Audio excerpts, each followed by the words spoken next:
Man, oh man, it has been a crazy week, man. Really a tough week to be a Democrat. Really a tough week, man. And, more power to Trump. So there's that, guys. If you're new here, make sure to like, comment, and subscribe. It greatly helps the channel out. All the engagement helps this video get pushed out there more so more people can enjoy this content and be exposed to the truth just like you right now. And subscribe. We're on the road to 60,000 subscribers. We're not stopping. We are what you call proactive, productive, and disciplined. Shout out to Doug in Exile. The link to his video will be down below in the description. And stay tuned for the end where I will be giving my thoughts and commentary on the back end. And welcome to the King Squad. Let's get into it. Did you catch it? Hidden in the Trump versus USA immunity claim, Clarence Thomas, shots fired, way off topic, against Garland over his appointment of Jack Smith. This is bad news for Jack Smith. I think Clarence Thomas has telegraphed everything. We're going to go all the way back to 30 years ago today was his Supreme Court nomination. I'm going to show you that footage, something I've never seen before. Welcome to Doug in Exile. This is where the Happy Patriots are. We're huge fans of Clarence Thomas. We are not fans of Jack Smith.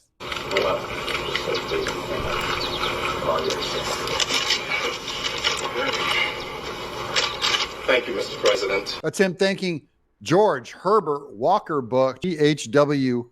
Bush. Here's 30 years ago today, President Bush nominated Clarence Thomas to the U.S. Supreme Court. Justice Thomas is an American hero and our greatest justice, as he said 30 years ago today, quote, only in America. You're going to see his humility here. Clarence Thomas cries in this video clip. Watch Thomas's beautiful and heartfelt remarks on July 1st, 1991. As a child, I could not dare dream that I would ever see the Supreme Court, not to mention be nominated to it. Indeed, my most vivid childhood memory of the Supreme Court was the Impeach Earl Warren signs which lined Highway 17 near Savannah. I didn't quite understand who this Earl Warren fellow was, but I knew he was in some kind of trouble. That's Clarence Thomas remembering his childhood. If any of you ever want to read a book, read it. My Grandfather's Son by Clarence Thomas. He reads the audiobook. It's amazing. He goes into his childhood. This guy came from dirt, no money, freezing to death. He was even an oyster farmer. He would walk out in the mud and try and get oysters just for pennies. He was from absolute poverty, absolute zero education. We had people who cared for him. And that's what made the difference. And I think it is amazing. I love him. Here's Benjamin Weingarten. Justice Thomas launches a legal missile at AG Merrick Garland. What's he talking about here? We're going to read from the actual Supreme Court document. It is difficult to see how the special counsel has an office, quote, established by law as required by the Constitution. When the Attorney General appointed the special counsel, Jack Smith, he did not identify any statute that clearly creates such an office. See, this goes back to the fourth branch of government that gets removed with Chevron.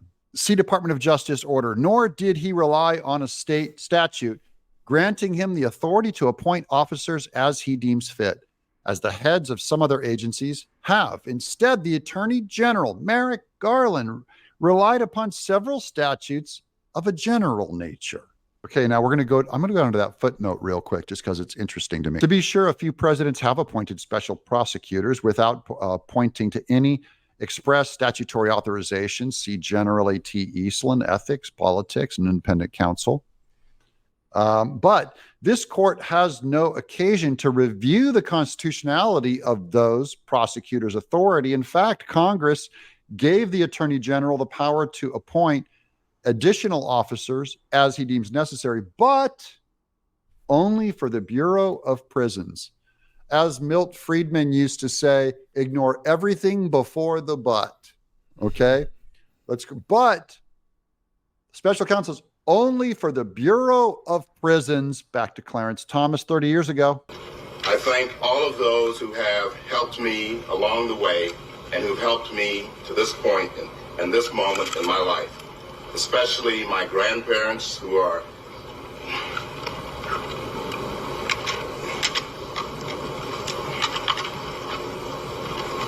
especially my grandparents, my mother, and the nuns, all of whom were adamant that I grow up to make something of myself. I'm choking up. I'm choking up. Notice he did not mention on that list of people his dad. His dad was, by the way, he mentions that in his book. You got to read the book. I'm not going to spoil it for you. My grandfather's son. That's why he thanked his grandfather. His grandfather raised him as if he was his dad. Okay. None of the statutes cited by the Attorney General appear to create an office for the special counsel, and especially not with the clarity typical of past statutes used for that purpose. The president is further authorized to direct to appoint special counsel who have charge and control of the prosecution of such litigation. Section 509 and 510 are generic provisions concerning the functions of the Attorney General and his ability to delegate authority to, quote, any other officer, employee, or agency. Basically, the job's too big for Merrick Garland, so he's allowed to appoint sections of it to someone else. It contemplates an attorney specially appointed by the Attorney General under law, emphasized, thereby suggesting that such an attorney's office must have already been created by some other law, emphasis added. As for 533, it provides that the Attorney General may appoint officials to detect and prosecute crimes against the United States, emphasis added. It is unclear whether an official is equivalent to an officer as used by the Constitution. Considering the meaning of officer, regarding this provision would be a curious place for Congress to hide the creation of an office for special counsel. It's placed in a chapter concerning the Federal Bureau of Investigation, not the separate chapters concerning U.S. attorneys or the now lapsed independent counsel. To be sure, the court gave passing reference to the cited statutes as supporting the appointment of the special prosecutor Jack Smith in United States versus Nixon. I'm sorry, not Jack Smith, but the one that went after Nixon back in 1974. But it provides no analysis of the provision's text. Perhaps there's an answer for why these statutes create an office for the special counsel. We'll start with that but in a second. I also thank my wonderful wife and my wonderful son. In my view, only in America could this have been possible. Only in America. What a great patriot. I also think it's funny that he brings up Ginny. You know, he drives a Winnebago, a motorhome around the U.S.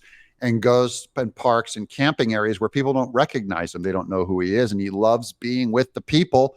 In one case, he met a racist who went up to him and just assumed because he was black, he was driving for someone else. And they said, "Who are you driving for?" And he said, "Oh, Miss Ginny." He's talking about his wife. I love it. Prosecution proceeds. We should at least provide a fulsome explanation of why that is so, even if the special counsel has a valid office. Questions remain as to whether the Attorney General filled that office in compliance with the Appointments Clause. For example, it must be determined whether the special counsel, Jack Smith, is a principal or inferior officer. If the former, his appointment is invalid because the special counsel has not nominated by presidential and confirmed by the Senate. So he's a lesser officer, meaning he cannot prosecute as principal officers must be. Even if he's an inferior officer, the Attorney General could appoint him without presidential nomination and senatorial confirmation, only if, quote, Congress by law vests the appointment in the Attorney General as a head of department. So the special counsel's appointment is invalid unless a statute created the special counsel's office and gave the Attorney General the power to fill it, quote, by law, unquote. This allows the Congress to stay in control of these special prosecutors. Whether the special counsel's office was established by law is not trifling technically. If Congress has not reached a consensus that a particular office should exist, the executive lacks the power to unilaterally create and then fill that office like they did with Jack Smith. Given that the special counsel purports to wield the executive branch's power to prosecute and consequences are weighty, Our Constitution, separation of powers, including the separation of the powers to create and fill offices, is, quote, the absolutely central guarantee of a just government, unquote, and the liberty that it sources for us all. There is no prosecution that can justify imperiling it. That's the clarity. Here's the last clip of Clarence Thomas 30 years ago. I look forward to the confirmation process and an opportunity to be of service once again to my country and to be an example to those who are where I was and to show them that indeed there is hope. Thank you again, Mr. President. Yes, indeed there is hope. And that hope to get Jack Smith, those wheels started turning 30 years ago with Clarence Thomas's nomination. Little did he know that he was about to go into that committee where Joe Biden nailed him and just persecute him with what Clarence Thomas calls the high-tech lynching. I'm Doug in exile. So there you have it. Shout out to Doug in exile. Shout out to Clarence Thomas.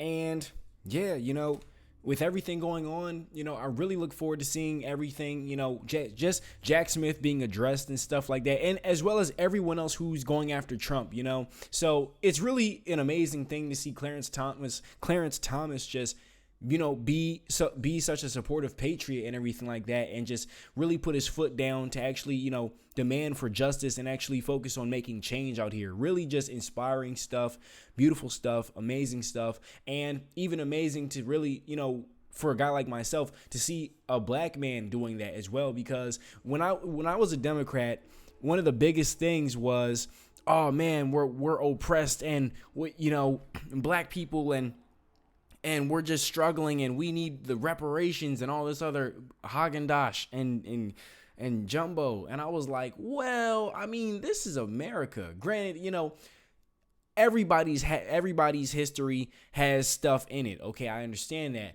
But at the same time, like, we have the ability to, build whatever we want here. Like, we can build amazing things and do amazing things here. And I really believe Democrats want a narrative of struggle because I personally believe that they're lazy. They're not lazy when it comes to wanting to fight for free money, but they're like lazy when it comes to actually like, all right, you have to be creative and innovative and come up with something that's unique and does not sabotage others and stuff like that. Like, in that sense, they're like, to hell with that. They want stuff handed to them like a whiny child. And I said all that to say, I had to break out of that mentality. Like, that I had to, when I stopped being a Democrat, I had to break out of the mentality of I'm oppressed and I'm insufficient. I'm unable to do great things, because I used to really think like that, and everyone around me thought like that as well. And oh man, watch out for this group of people, or watch out for this race of people and stuff like that. They don't like us, or whatever the case may be. And that used to that was my, for many years, that was my perception of the world. And I had to break out of that because that stopped me from making great connections in my life. And, it stopped me from, really just taking on great opportunities that, crossed my path in my life and everything like that. And once I got out of that mentality, I was able to meet great people of all races and all nationalities. And I was able to, really just tackle great opportunities and stuff like that. And then my whole life really turned around for the better. But yeah, that's just my take on it. This is just my perspective, regarding everything within this video and stuff like that, guys. So thank you for watching this video. If you watched the entire thing, I greatly appreciate you. Shout out to the King Squad. I hope everyone is having a great and blessed day. Prayers out to all of our patriots. Prayers out to the Dems. Prayers out to Trump. Prayers out to Biden. These are interesting times. Definitely prayers out to President Trump, though. With the way they're attacking him is just, absurd and just quite disappointing. And so that's that, guys. Comment down below what your thoughts are and everything like that. And I always enjoy seeing everyone's comments. Thank you to everyone who leaves a positive comment on these videos.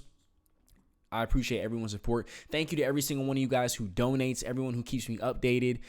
There's a lot of support that we get on the channel. We have the problems we prayed for. So yeah, you know, it's a challenge to slightly keep up with everybody, but I'm thankful for it. So other than that, guys, I hope everyone continues to have a blessed day, a great day, a productive day, and I will see you guys in the next one. Peace.